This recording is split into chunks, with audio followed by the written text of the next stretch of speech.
શ્રી ગણેશાય નમઃ. જય શ્રી કૃષ્ણ, જય માતાજી. સ્વાગત છે તમારું અમારી યુટ્યુબ ચેનલમાં. મિત્રો, આજના વિડીયોમાં આપણે જોઈશું ચાતુર્માસનું મહત્ત્વ તથા આ મહિનામાં કયા કામ કરવા અને કયા કામ ન કરવા તથા દેવશયન પર્વ વિશે. આપને આ વિડીયો કેવો લાગે તે અમને કમેન્ટ બોક્સમાં અવશ્ય જણાવજો. અને આપને જો આ વિડીયો પસંદ આવે તો વિડીયોને લાઈક કરજો, શેર કરજો અને આપ જો અમારી ચેનલ ઉપર નવા હો તો અમારી ચેનલને સબસ્ક્રાઈબ કરી બાજુમાં આવેલા બેલ આઇકનને જરૂરથી પ્રેસ કરજો, જેથી કરીને નવા વિડીયોની નોટિફિકેશન આપ સુધી તુરંત જ પહોંચી શકે. ધન્યવાદ. આ વર્ષે ચાતુર્માસ 6 જુલાઈ 2025 એટલે કે દેવશયની એકાદશીના દિવસથી પ્રારંભ થાય છે. અષાઢ સુદ 11 એટલે દેવશયની એકાદશી. આ પવિત્ર દિવસને દેવશયન પર્વ પણ કહેવાય છે. આ પવિત્ર દિવસથી ચાતુર્માસનો પ્રારંભ થાય છે. શ્રદ્ધાળુઓ, ભક્તો આ ચાતુર્માસ દરમિયાન અનેક પ્રકારના નિયમો અને બંધનો રાખે છે. સમગ્ર ચાતુર્માસ દરમિયાન વધુને વધુ પ્રભુનું નામ સ્મરણ કરે છે. આ ચાતુર્માસનું મહાત્મય અનેક ધર્મોમાં જોવા મળે છે. જૈન ધર્મના અનુયાયીઓ દેરાસર જઈને મંત્ર જાપ અને અનુષ્ઠાન કરે છે. ધર્મગુરુના આશ્રયમાં રહીને જ્ઞાન સંપાદન કરે છે. બૌદ્ધ ધર્મના ભિક્ષુકો કોઈ એક જ સ્થાનમાં રહીને આરાધના કરે છે. વિચરણ સંપૂર્ણપણે ટાળે છે. હિન્દુ ધર્મમાં પણ ચાતુર્માસનું ખૂબ જ મહાત્મય છે. પૌરાણિક કથા અનુસાર આ દિવસે શંખાસુર અસુર મૃત્યુ પામ્યો હતો. આ પવિત્ર દિવસે એકાદશીનું મહાત્મય સૌ પ્રથમ બ્રહ્માજીએ નારદજીને જણાવ્યું હતું. એ જ મહાત્મય શ્રી કૃષ્ણએ યુધિષ્ઠિરને કહી સંભળાવીને તેઓનું કલ્યાણ કર્યું હતું. કહેવાય છે કે સૂર્યવંશના માનધાતા રાજા ખૂબ સુખી હતા. તેમના રાજ્યમાં આકરો દુકાળ પડ્યો. રાજા તો ખૂબ ચિંતિત થયા. પ્રજા ત્રાહિમામ પોકારી રહી હતી. તેમણે અંગિરા ઋષિના માર્ગદર્શનથી આ દેવશયની એકાદશીનું વ્રત કર્યું. આ વ્રતના ફળ સ્વરૂપે ફરીથી રાજ્ય હર્યું ભર્યું થઈ ગયું.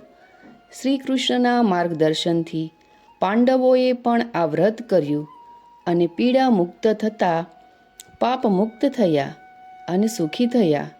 દેવપોઢી એકાદશીને પદ્મનાભ એકાદશી પણ કહેવાય છે. તો મિત્રો, હવે જોઈએ આપણે ચાતુર્માસના પ્રારંભ વિશે.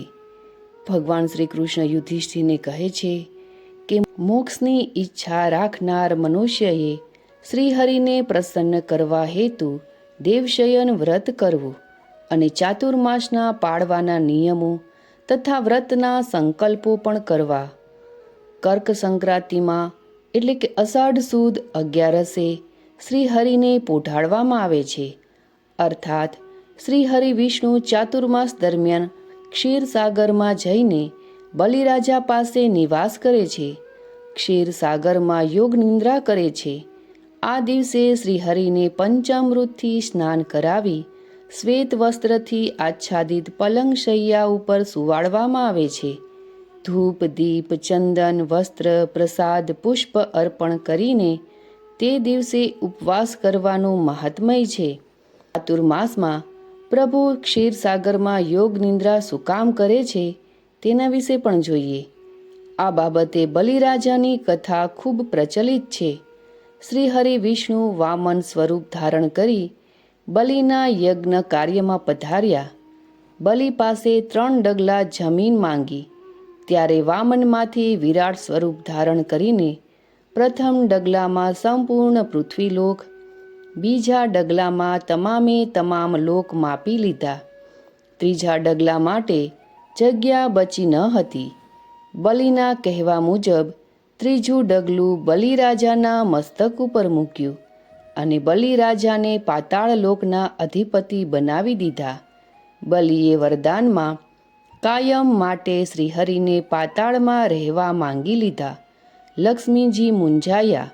સૃષ્ટિની, સ્વર્ગની વૈકુંઠની શોભા અને નિયમન માટે શ્રીહરિ બંધન મુક્ત હોવા જરૂરી હતા.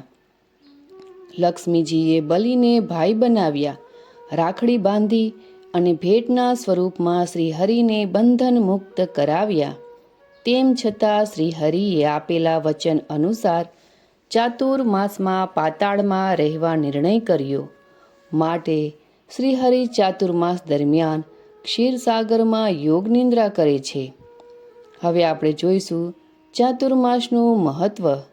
અષાઢ સુદ 11થી કારતક શુક્લ 11 સુધી વચન અનુસાર શ્રીહરિ ક્ષીરસાગરમાં નિવાસ કરે છે.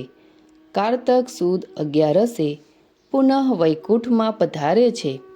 શાસ્ત્રના વચન પ્રમાણે ચાતુર્માસમાં યજ્ઞોપવીત, વિવાહ, દીક્ષા ગ્રહણ, ગૃહપ્રવેશ, વિવાહ જેવા શુભ કર્મો વર્જ્ય ગણ્યા છે. કારણ કે પૃથ્વીલોક ઉપર શ્રીહરિની કમી જણાય છે, જેના કારણે સૂર્ય, ચંદ્ર, નક્ષત્ર તમામ તેજહીન બને છે. માટે શુભ કાર્ય વર્જ્ય ગણ્યા છે. વૈજ્ઞાનિક દ્રષ્ટિએ શરીરમાં પિત્ત અને કફની બીમારી જોર કરે છે. આ સમયમાં સર્વત્ર ચોમાસું હોવાથી જીવજંતુનો ઉપદ્રવ ખૂબ હોય છે, જેના કારણે તન, મન બંને બીમાર પડે છે. તન, મન બંનેને સ્વસ્થ રાખવા માટે ઋષિમુનિઓએ ઉપવાસ, એકટાણા કરવા અને અમુક વસ્તુઓ ત્વચા ઉપર ભાગ મૂક્યો. ખાસ ઓછામાં ઓછું ભોજન ને વધુમાં વધુ ભજન કરવું. મનને તંદુરસ્ત રાખવા નિત્ય પ્રભુનું નામ સ્મરણ, રામાયણ, શ્રીમદ ભગવદ્ ગીતા, સુંદરકાંડ, શ્રી વિષ્ણુ સહસ્ત્ર નામનું પઠન ચાતુર્માસ દરમિયાન કરવું જોઈએ. ચાતુર્માસ દરમિયાન આટલું જરૂર કરવું. ચાતુર્માસ દરમિયાન ભાવિકે નિત્ય મંદિર પરિસરમાં સાફ સફાઈ, કચરા પોતાની સેવા કરવી, શ્રીહરિને નિત્ય પંચામૃત સ્નાન કરાવવું, પીપળાની પરિક્રમા કરી જળ અર્પણ કરવું, 3 ટાઈમ ગાયત્રી મંત્ર, ગણેશ વંદના, સૂર્યવંદના, અષ્ટાક્ષર મંત્ર કરવા, નિત્ય શ્રીહરિની તુલસી દલથી અર્ચના કરવી. આ શુભ કર્મો કરવાથી ભક્ત મોક્ષગતિ પ્રાપ્ત કરે છે, સમાજમાં પદ પ્રતિષ્ઠા પામે છે, આરોગ્ય, ઐશ્વર્ય અને ઉન્નતિ પામે છે, અક્ષય અને અનંત ફળ પ્રાપ્ત કરે છે. હવે આપણે જોઈશું ચાતુર્માસના વ્રતો અને તેની ફળ પ્રાપ્તિ. પ્રથમ છે ચાતુર્માસ વ્રત. તેમાં નિત્ય એકટાણું અથવા ઉપવાસ કરવો, બ્રહ્મભોજન કરાવવું, શ્રાવણમાં શાકભાજી, ભાદરવે દહીં, આસોમાં દૂધ અને કારતકમાં દ્વિદળનો ત્યાગ, નિત્ય વિષ્ણુ સહસ્ત્ર નામ પાઠ અક્ષય સુખ આપે છે. બીજું છે કુછપાદ વ્રત.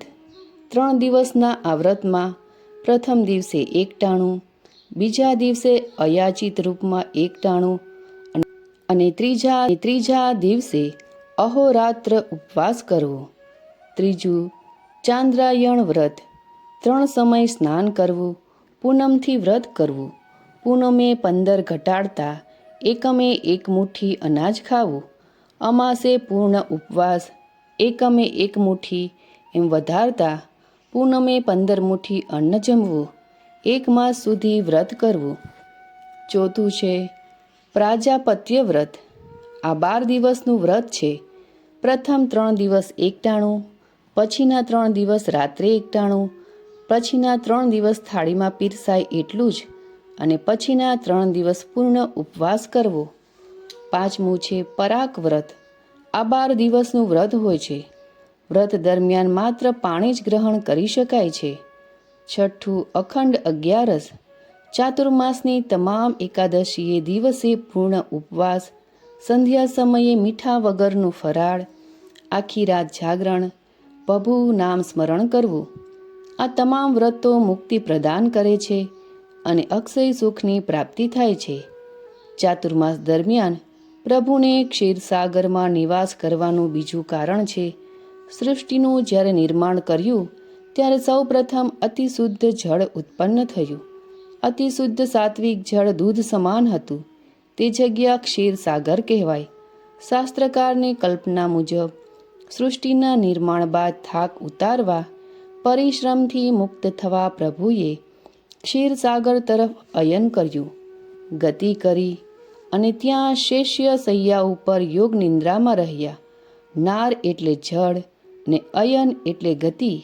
પ્રભુએ પરિશ્રમ મુક્ત થવા જળ તરફ ગતિ કરી એટલે નાર વત્તા અયન બરાબર નારાયણ તરીકે ઓળખાયા. તો મિત્રો, આજના આ વિડીયોમાં આપણે જોયું ચાતુર્માસનું મહત્ત્વ, તેની કથા અને ચાતુર્માસમાં શું કરવું અને શું ન કરવું તેના વિશે. આપને આ વિડીયો કેવો લાગ્યો તે અમને કમેન્ટ બોક્સમાં અવશ્ય જણાવજો. અને આપ આ વિડીયો ક્યાંથી જોવો છો તે પણ અમને કમેન્ટ બોક્સમાં અવશ્ય જણાવજો. ફરી મળીશું એક નવા વિડીયોની સાથે. ત્યાં સુધી આપ સૌને મારા જય શ્રી કૃષ્ણ.